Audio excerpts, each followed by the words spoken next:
दाइ हजुर नमस्कार। नमस्कार। ए यहाँ कोही लेडिज हुनुहुन्न? ए हुनु न त के समस्या थियो होला? एउटा समस्या थियो कि अनि कोही हुनुहुन्छ भने बोलाइदिनुस् न ल। ए यहाँ त कोही पनि हुनुहुन्न। हो त्यस्तो के छ भने भन्नु न, त्यस्तो अप्ठ्यारो मान्नु पर्दैन, भन्नु न, खुलेर मजाले भन्न सक्नुहुन्छ। अप्ठ्यारो लागिरहेछ त्यही भएर हो। होइन त्यस्तो अप्ठ्यारो मान्नै पर्दैन, लजाउनै पर्दैन कि हामीसँग पनि तपाईँहरू लजायो भने कोसँग गएर खुलेर भन्न सक्नुहुन्छ त।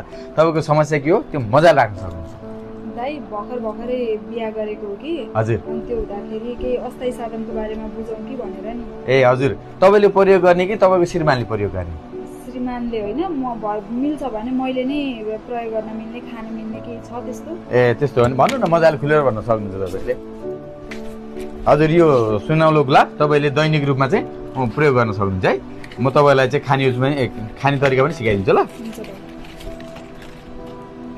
अनि तपाईँले चाहिँ डेली दैनिक रूपमा चाहिँ एउटा ट्याब्लेट खाने, यहाँबाट सुरु गरेर यहाँबाट यसरी यसरी यो एरो जता लगाएर चाहिँ यसरी खाने र महिनाको अन्तिममा चाहिँ यो 5वटा ट्याब्लेट चाहिँ आइरन चक्की चाहिँ खानु होला है।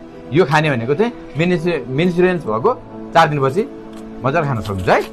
ल यो तपाईँले प्रयोग गरिसकेपछि तपाईँ जस्तै अरू पनि लजाउने महिला दिदीबहिनीहरू हुन्छ नि त, उहाँहरूलाई पनि यो तरिका सिकाइदिनु होला है त। उहाँहरूलाई पनि निर्धक्क रूपमा नलजाइकन यसरी पठाउन सक्नुहुन्छ है। हुन्छ दाजु, अलिकति लाजै लाग्ने कि। दाइ कति हो पैसा भन्नु त? ए 50 रुपियाँ दिनु न। हजुर त्यस्तो लजाउनु पर्दैन, तपाईँ यतिको महिलाले लजायो भने अनि कहाँबाट हुन्छ त?